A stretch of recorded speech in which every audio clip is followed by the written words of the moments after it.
In our last video, we learned how we can use view binding in Android, and also we used it in the main activity. So we replaced the find view IDs with view binding. So in this video, I'll show you how we can do it with recycler view. So we have one recycler view that's loading these items, and also we have this adapter for this recycler view.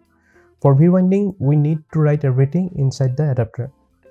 So list items of the recycler view is represented by this list item XML file. So the view binding also creates one binding class for this list item. So whenever we are creating the my view holder class, we can use that class. Since the name of this XML file is list item, so it will be list item binding. And here we are passing the view, but for now we need to get the root, and also we don't need this find view by IDs. We can just delete them, and for each one we can get the reference from this list item binding. It's different. It's TV title, and this one is TV description. Then the context, to get the context we need to use this root, and from that we can get the context. Dot image view. Whenever we're calling this find recycler view method, we don't have to use this find view by IDs, and simply we can replace it with our binding class. And also for this context, we can use this root and context.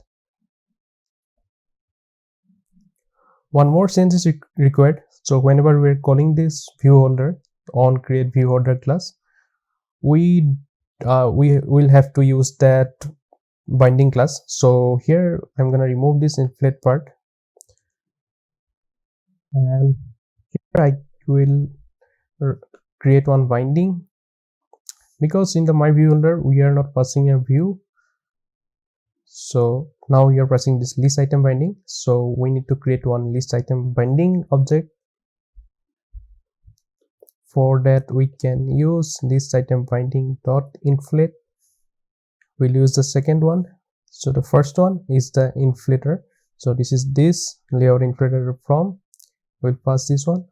Then the second one is the root. So for this I'm gonna use parent, similar to the previous one we used here. So we can just pass this to the view holder and it will work. That's all. So let me restart the app. So you can see that the code size is really it decreased the code size, because we don't have to write the find view ID again and again. Like for all these items we can directly use them. So you can see that it works like similarly. So this is the quick tutorial on how you can use view binding in recycler view. So if you love this tutorial, please like it and please subscribe to my channel. Also please share it with your friends. Bye.